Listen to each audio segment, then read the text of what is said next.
Good morning mga kanguso, ngayong umagang ito for today's video mga idol, gagawa tayo ng napakasarap na cheesecake cream kung saan ay ginagamit natin ito sa ating milk tea dito.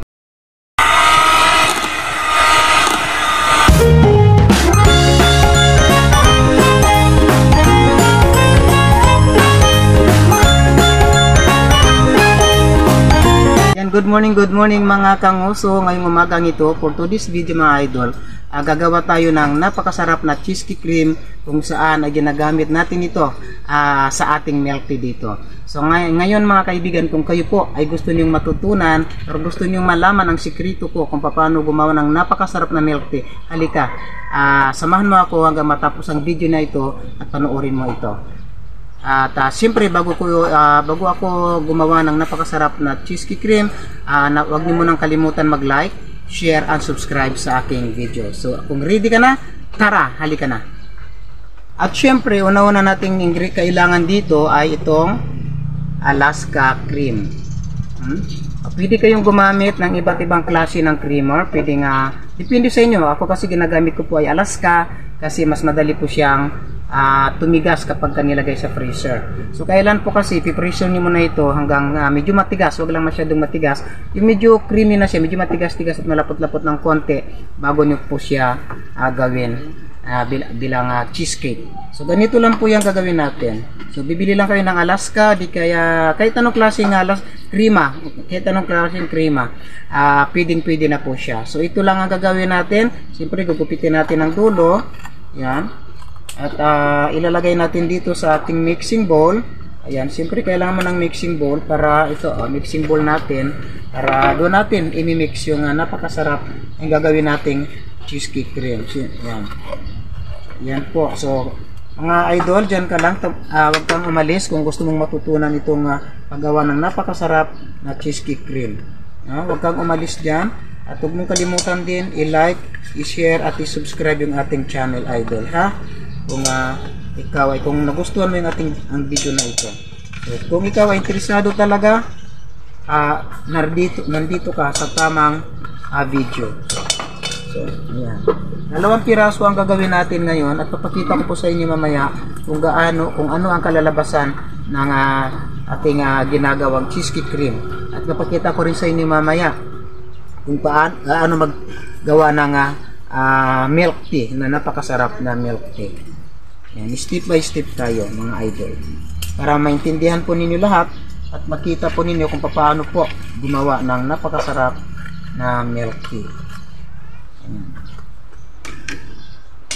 Siyempre nandiyan na, nilagay na po natin sa ating mixing bowl yung ating tigas na Alaska crema. Mga idol, huwag masyadong matigas ha. Huwag masyadong matigas, kailangan katamtaman lang yung tigas niya, medyo cream lang siya para hindi siya masyadong mahirap i-blend, di ba? Siyempre nga nandito na yung ating cream na ilagay na po natin dito. At lalagyan na natin po ito ng 3 scoop ng Easy brand na cheesecake wrap, 3 scoop dahil 2 piraso po yung ginawa nating Alaska crema, so 3 scoop ang ilalagay natin dito. 3 scoop ang ilalagay natin. Wait lang po, ko lang. 3 scoop. 1 2 3. So ayan, 3 scoop po ng cheesecake wrap, cheesecake powder ang ating nilagay dito sa ating 2 pirasong Alaska crema. Nilagyan natin ng 3 scoop na cheesecake powder at siyempre nilagyan na rin natin yan ng 5 scoop ng sugar syrup. Okay? Sige na po, music na, nakamute na. So ayan na nga mga kabisig, ayan nakikita po ninyo, nandyan na po yung ating cheesecake. Ginagawa na po natin yung nilagyan natin kanina dyang Alaska crema. Nilagyan na natin ng 3 scoop na cheesecake powder saka ng 5 scoop ng sugar syrup. So siyempre ganyan dapat ang texture mga kabisig. Ganyan dapat ang texture para po mas maganda siyang ilagay sa baso at didikit siya at hindi po siya mabagsak sa baso kapag po ganun ang texture ng inyong ginawang cheesecake. So ayan na nga, Ilalagay na po natin sa baso, lalagyan na po natin ng 2 scoop yung ating baso. Kapag ka 16 ounce, 2 scoop po yan. Kapag 22 ounce, dapat ay 3 scoop ng cheesecake cream ang ating ilalagay dyan sa baso, mga kanguso. At syempre, ayan na nga, lalagyan pa rin natin yan ng mango gulaman. No, manggugulaman mga kabisig, mga kanguso, no, pandagdag lasa sa ating milk tea. Siyempre, 1 kutsarang gulaman lang po ang ilalagay natin diyan, mga kabisig. Dahil sigurado ako mga kabisig, pag ginawa niyo po itong tinuturo ko sa inyo ngayon, siguradong dadami ang customer niyo. At siyempre, lalagyan din po natin yan ng 1 kutsara or 1 scoop na pearl. Depende po sa inyo kung gusto niyo gawing 2, gusto niyo gawing 3 kutsara ng pearl, nasa sa inyo na po yan, mga kanguso. Pero yung sa akin kasi, since ito po ay hindi ko naman ibibinta, tutorial lang po itong ginawa natin, kaya 1 scoop lang po ng gulaman at 1 scoop lang din po ng tawag dito ng pearl ang ating ginawa. Ayan po makikita niyo mga kanguso, yun po nakalagay sa container niyan. Yan po ay black tea. Black tea, Assam black tea po yan ang nilaga ko dyan. Assam black tea po yan. So, nilagay natin doon sa ating measuring cup, 250 ml yan kasi nga po ay 16 ounce lang po yung ating baso. At syempre, pag nalagay mo na po yung black tea na yon, kailangan mo pa din siyang lagyan ng sugar syrup. Kapag po 16 ounce ang iyong baso, dapat po ang inyong sugar syrup ay 3 scoop. No, yan po ang tamang sukat sa paggagawa po ng milk tea. Kapag 16 ounce ang inyong baso, 3 scoop po ng sugar syrup ang inyong ilalagay. And then, ayan, nakikita naman natin, 3 scoop po ang nilagay ko dyan dahil po yan talaga yung tamang sukat ng paggawa ng cheesecake Oreo milk tea. So, siyempre naghahanap po ko ng yelo. Wala ko makita ng yelo. Ayan o, ayan. Hindi ko alam. Ayan yan. Yan, may nakita po akong yelo. Konting yelo nakalagay doon sa mixing bowl.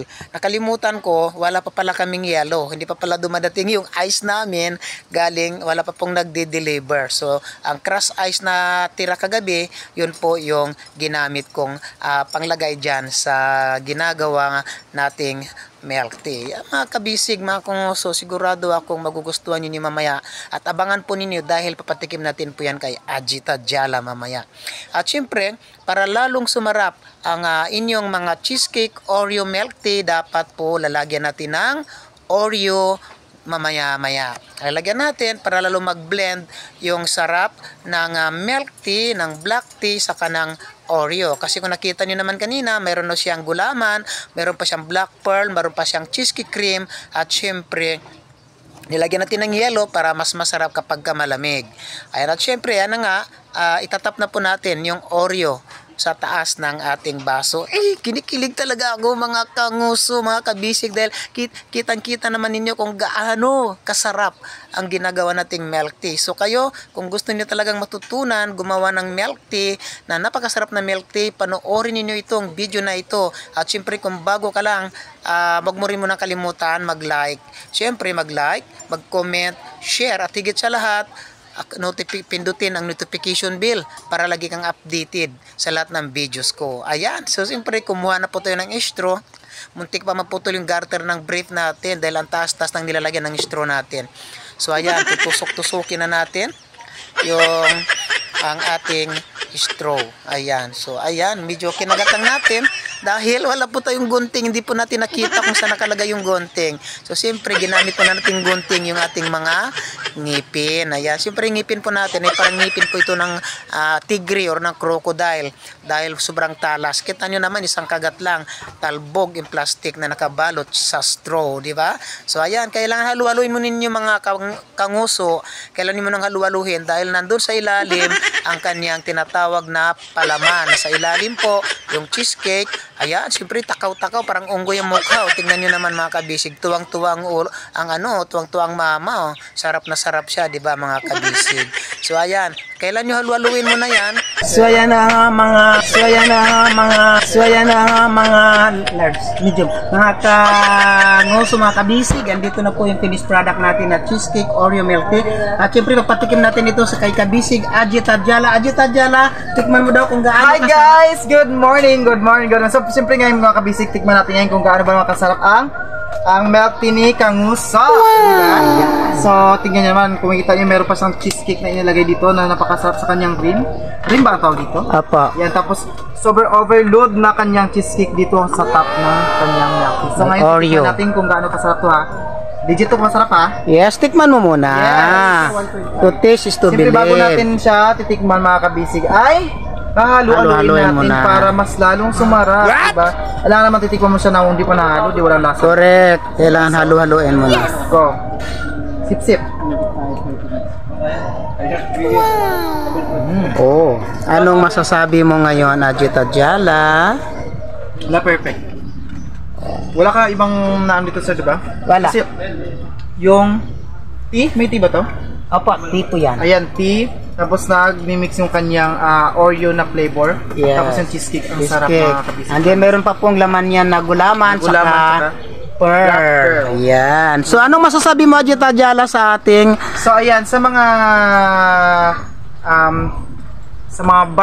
solid bar fanatics, ayan, pasyal na po kayo dito sa aming restaurant sa Barcadas Grill and Resto Bar dito sa Pangbilian Brooks Point, Palawan. So, beside Baraka Terminal. So ayan, pasyal na po kayo para matikman nyo ang ating summer color na milk tea. So maraming flavor po ang pwede natin pagpipilian. So let's go. Yes. So ayan na nga, kung bago, ayan, maraming salamat at sana po may natutunan kayo sa aking tutorial ngayong araw na ito.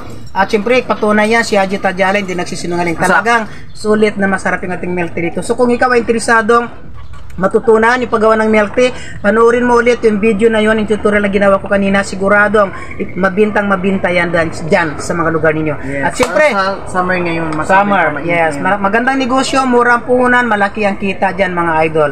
So at syempre, kung bago lang kayo sa aking YouTube channel, don't forget to subscribe. Ayan, napali pa ako. Bye-bye.